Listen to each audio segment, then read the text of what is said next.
Hello everyone, I am Siddharthan. Currently we are in the second module of our deep learning course where we are discussing about mathematics for deep learning.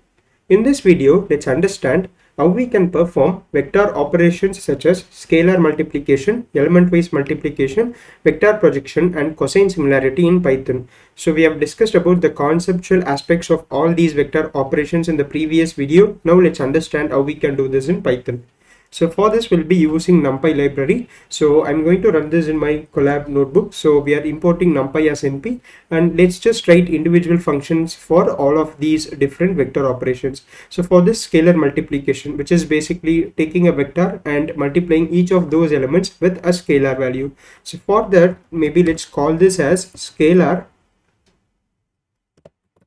multiply, and the input parameters for this particular functions would be a vector. So we can maybe call this as a vector and a scalar. So here we can just say return np dot multiply, and within this the parameters should be the same thing, vector and scalar. So this np dot multiply is the function that basically does the same thing of scalar multiplication, but we are just wrapping up that inside a function called a scalar multiply. So it takes in vector and scalar, which is then directly passed to this function of numpy called as multiply, and this will take this vector and multiply each of these elements of the vector with the scalar value. So let's run this one and create this vector value and scalar value. So maybe I'll call this as v. So v is the vector that we are going to pass, and let's say the values are 2, 3 and 4, and c is our scalar value, and we can call this as, let's say, 5. So we are going to do this particular operation, and let's store this in the variable called as output. So output is equal to scalar multiply. So I'll copy and paste this over here and pass this v and c. So v is my vector and c is my scalar value, and then let's print this output. So this would return a vector value where all the individual elements are multiplied by the value 5. So we have 2 into 5, which is 10, 3, 5, which is 15, and 4 times 5, which is equal to 20. So this is how you can do scalar multiplication, which is like a pretty simple stuff. So and then we have this element wise multiplication, for which we can kind of like use a similar approach. So this would be for element wise multiplication, and this would also, like, we can use the same code itself. So I'll copy this thing and paste it here, and let's call this as element wise multiply. And so we pass a vector, and we also have to pass like another vector. So I'll call this as vector 1 and this as vector 2.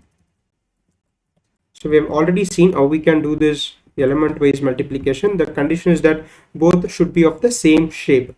So here let's return np dot multiply vector 1, and next is vector 2. So here I'm going to create two vectors, v1 which is equal to 2, 3 and 4. The second vector, you can just consider any numbers. So let me just take some simple numbers as 1, 2, 3, and this can be passed to this particular function. So I'll copy and paste this same code, just replace the function name and run and get the output. So let's change the parameters as v1 and v2. So what should happen is 2 and 1 should be multiplied, 3 and 2 should be multiplied, 4 and 3 should be multiplied. So let's run this. So we have the result. So we have 2, 6 and 12, which is basically the element wise multiplication, and this would work for any number of values. So here we have like 3 values. You can think about it as like 3 different dimensions or 3 different features. So it would work for any dimensions. So basically we are using the same np dot multiply. So it would work when you put a scalar, or it will also work when you kind of have a vector in its place. So the next two are interesting operations, which is vector projection and cosine similarity. So here we have this projection of a vector onto another vector, which is the b vector, and the formula is a dot b, the dot product of a and b divided by dot product of b with itself and multiplied by b. So there is like one aspect of this. So this formula can also be written as a dot b divided by square of magnitude of b. So square of magnitude of a vector is equal to the dot product of itself. So maybe if I just say that this modulus of b, right? So if I take the square of this modulus, this is actually equal to the dot product of b. So b dot b. So this is actually equal to the this thing. So that's about it. So we can just use this particular formula. So here I'll create another function and call this as vector projection. And the parameters would be v1 and v2. So yeah, let's, instead of calling this as vector 1 and vector 2, let's call this as v1 and v2. And now for this we need to convert this list into array. So previously we were just passing this list and this multiply would work there, but in this case let's convert this to numpy arrays, because the functions that we are going to use requires the data to be a numpy array. So let's say v1 is equal to np.array, and I'm passing my v1, and I can copy this and do the same thing for v2 as well.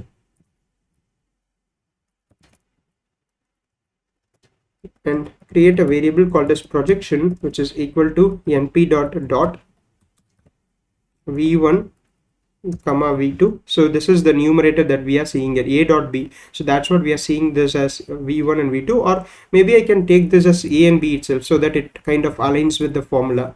So let's call this as a and b, the vectors v1 and v2, and let's pass this over here. Okay, so we are getting two lists a and b, converting those to numpy arrays, and then getting the dot product of these two vectors, np.dot of a comma b. So this should be divided by np.dot a comma b,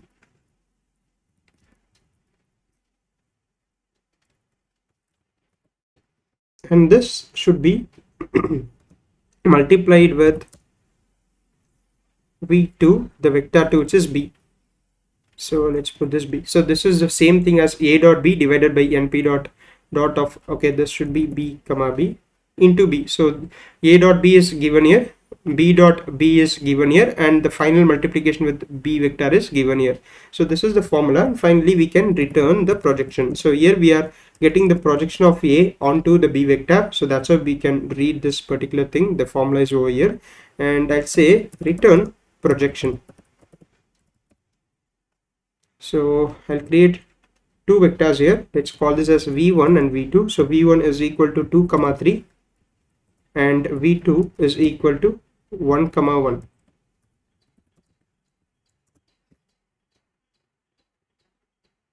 So let's again copy and paste the same thing and replace the function name, which is vector projection.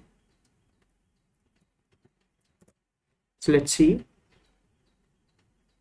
vector projection. Oh, I have to run this cell.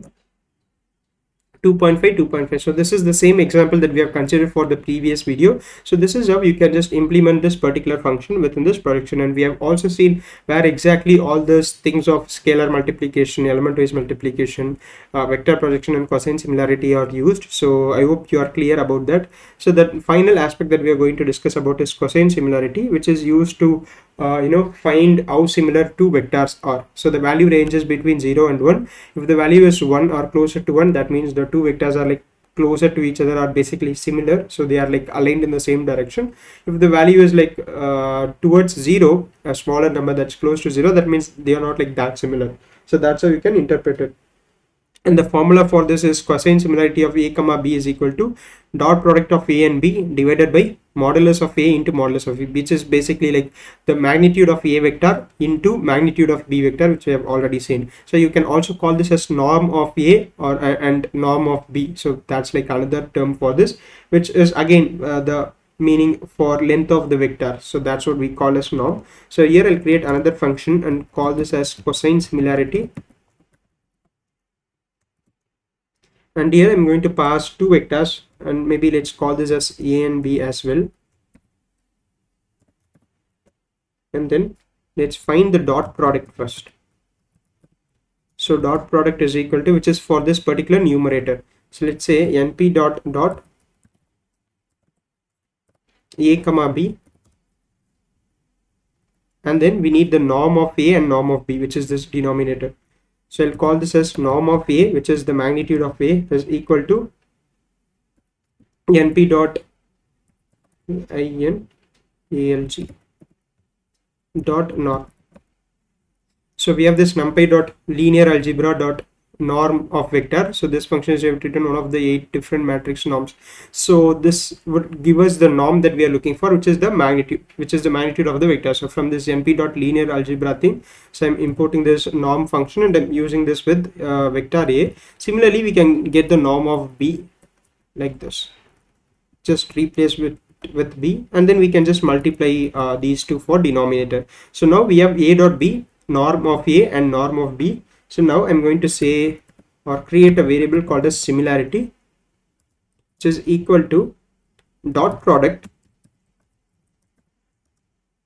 divided by, in the parenthesis I'll just say norm of a into norm of b. So make sure you're putting these parameters properly, and finally we can return the similarity. Okay, so we have the dot product, which is the numerator, and norm of a, norm of b by this linear algebra dot norm of a and norm of b, and then multiplying this and getting the similarity value and returning that. So here let's again create two other variables. So v1 is equal to, I mean some any variables, or sorry, any vectors, 3 1 and 2, and then v2 is equal to 2 1 and 4, and finally let's calculate the values and print the output.